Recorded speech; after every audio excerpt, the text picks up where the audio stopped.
اللہ اکبر اللہ اکبر۔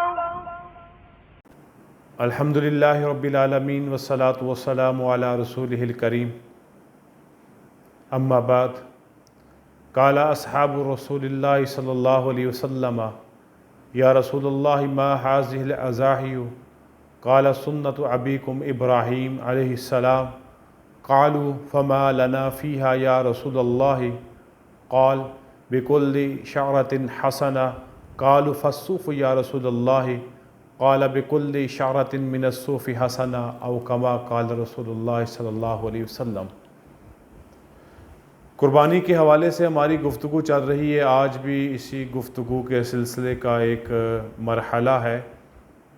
یہ ابھی جو حدیث مبارکہ نقل کی گئی ہے یہ ایک مکالمہ ہے اصحاب رسول کا اور نبی کریم صلی اللہ علیہ وسلم کا۔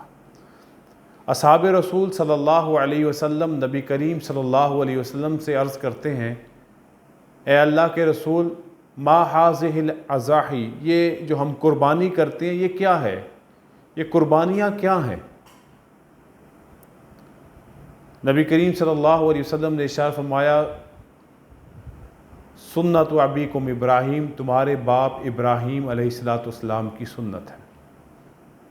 اس حوالے سے واقعہ مشہور ہے کہ جب حضرت ابراہیم علیہ السلام کو اللہ کی طرف سے حکم ہوا کہ اپنے بیٹے اسماعیل کو ذبح کریں، انہوں نے اللہ کے حکم کے موافق بغیر کسی چونکے چناچوں کے، بغیر کسی حیل و حجت کے، بغیر کسی اگر مگر کے اپنے بیٹے حضرت اسماعیل علیہ السلام کو ذبح کرنے کے لیے تیار ہو گئے، اور بیٹے نے بھی کمال اطاعت، کمال فرما برداری کا مظاہرہ کیا۔ وہ بھی اپنے باپ کے کہنے پر، اللہ کے حکم پر اپنے آپ کو قربان کرنے کے لیے تیار ہو گیا، لیکن اللہ تعالیٰ نے ان دونوں باپ بیٹے کی قربانی کو قبول فرما کر جنت سے ایک مینڈا وہاں پر ذبح کرنے کے لیے حضرت اسماعیل علیہ السلام کی جگہ بھیج دیا۔ تو یہی اللہ کے نبی فرما رہے ہیں، سنت ابیکم ابراہیم، تمہارے باپ ابراہیم علیہ السلام کی سنت مبارکہ ہے۔ پھر صحابہ نے اگلا سوال پوچھا، فما لنا فیہا یا رسول اللہ، اے اللہ کے رسول، ہمارے لیے اس میں کیا ہے؟ مطلب ہمارے لیے اس میں کیا اجر ہے؟ ہمیں اس قربانی کو کرنے پر کیا ملے گا؟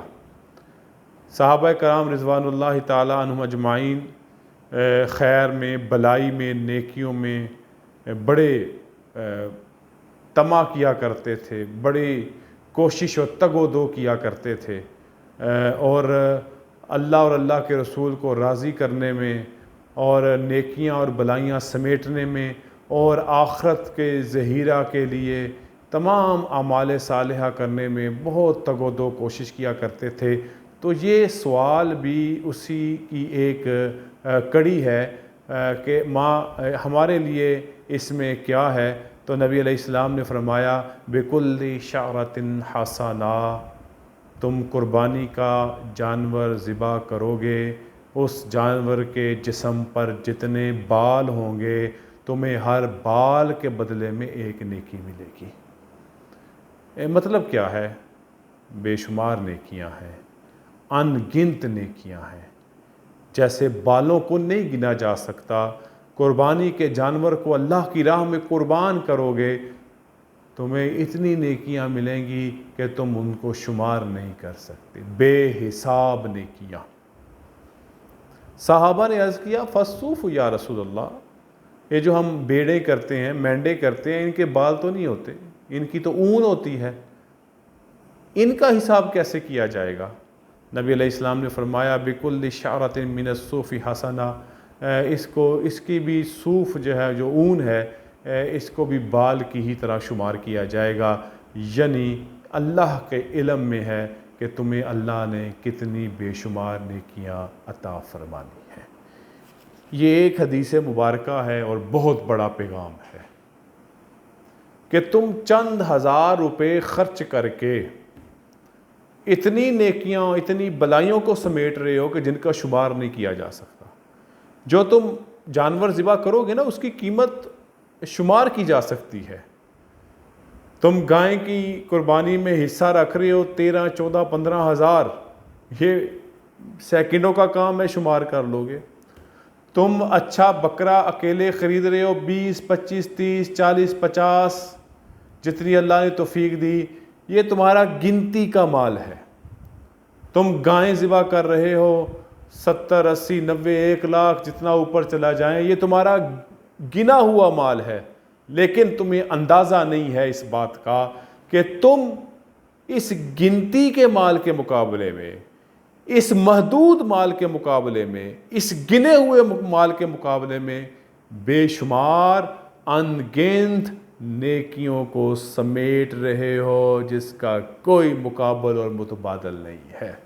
یہ بہت بڑا پیغام ہے اور بہت بڑی خوشخبری ہے اہل ایمان کے لیے کہ جو اللہ کی رضا کے لیے, اللہ پر ایمان رکھتے ہوئے ثواب کی امید سے یہ کام کرتے ہیں تو نیکیوں کا جو ان کو اجر ہے وہ بے شمار دیا جاتا ہے. میں نے پچھلے درس میں حدیث بیان کی تھی, قربانی کا کوئی نعم البدل نہیں ہے. اس حوالے سے میں نے اس کا اگلا حصہ حدیث کا جان بوجھ کے چھوڑ دیا تھا, وہ آج کے موضوع کی مناسبت سے, جب نبی کریم صلی اللہ علیہ وسلم نے ارشاد فرمایا کہ اللہ تعالیٰ کو یوم نحر کے دن, قربانی کے دن اگر کوئی عمل سب سے زیادہ پسند ہے, محبوب ہے, وہ احراق دم ہے, قربانی کو ذبح کرنا ہے. اور پھر اللہ کے نبی نے اگلی جو بات فرمائی تھی وہ اسی حدیث کے موضوع کے ساتھ مناسبت رکھتی ہے. وَإِنَّهُ لَيَأْتِي يَوْمَ الْقِيَامَةِ بِقُرُونِهَا وَأَشْعَارِهَا وَأَزْلَافِهَا. یہاں پر جانور ذبح ہو گیا. قیامت کے دن بندے کے نامہ اعمال میں بِقُرُونِهَا اس کے سینگوں کو تولا جائے گا, وَأَشْعَارِهَا اس کے بالوں کو تولا جائے گا, وَأَزْلَافِهَا اس کے کھر, اس کے جو پائے ہوتے ہیں, اس کے جو بریک سی ایک جلی لگی ہوتی ہے بنی سخت سا, اس کو تولا جائے گا. غور کریں, اس بات پہ غور کریں. سینگ کا وزن کتنا ہے؟ معمولی. بالوں کا وزن کتنا ہے؟ معمولی. اس پاؤں کے کھر کا وزن کتنا ہے؟ معمولی. کیا بات سمجھائی جا رہی ہے؟ ایک تو ہمیں فلسفہ قربانی سمجھانے والے ایسے لوگ بھی ہیں جو کہتے ہیں جی اس کی جگہ یہ کر دو, اس کی جگہ فلاں خدمت خلق کر لو, اس کی جگہ نلکا لگا دو, اس کی جگہ واٹر فلٹر پلانٹ لگا دو, اس کی جگہ فلاں کی شادی کر دو, اس کی جگہ فلاں کی ضرورت کو پورا کر دو, فلاں خدمت خلق کر دو, گلی بنوا دو, سڑک بنوا دو, سب کچھ بنواؤ, لیکن یہ عمل اپنی جگہ ہے. ایک تو دوسری بات کہ اللہ رب العزت قربانی کے اجر پر ان معمولی بے وزن, جن کا وزن اتنا زیادہ نہیں ہے, ان چیزوں کو تولنے سے نہیں چھوڑ رہے. تو پھر اس سے زیادہ وزنی چیز اس قربانی کے جانور کا گوشت ہے. اس سے وزنی چیز اس قربانی کے جانور کے باقی اعضاء ہیں. اس قربانی کے جانور کی وہ اوجڑی ہے اور اس میں بھرا ہوا اس کا آلودہ سامان ہے. جب ان معمولیوں کو نہیں چھوڑا جا رہا تو جو زیادہ وزنی ہے تو ان کو کیوں کر تول سے نکال دیا جائے گا. ان معمولیوں کو بھی تولا جائے گا جن کی وزن کوئی نہیں ہے, ان باری برقوں کو بھی تولا جائے گا. اشارہ ہے اس بات کی طرف, فلسفہ ہے اس بات کی طرف, تمہاری قربانی کا معمولی وزن بھی اہمیت رکھتا ہے, چہ جائے کہ باری گوشت اور اوجڑی اور اس کے اندر بڑی ہوئی آلودگی, اس کا تو کمال ہی ہو جائے گا ہمارے اعمال کے ترازو میں. یہ اشارہ ہے.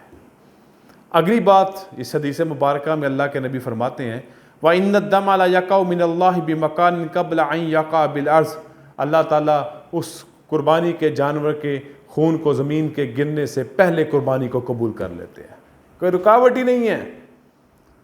ایمان اور ثواب اور اخلاص کے ساتھ دے رہا ہے, اللہ کو راضی کرنے کے لیے دے رہا ہے, اللہ کی خوشنودی کے لیے دے رہا ہے, صحیح نیت کے ساتھ دے رہا ہے.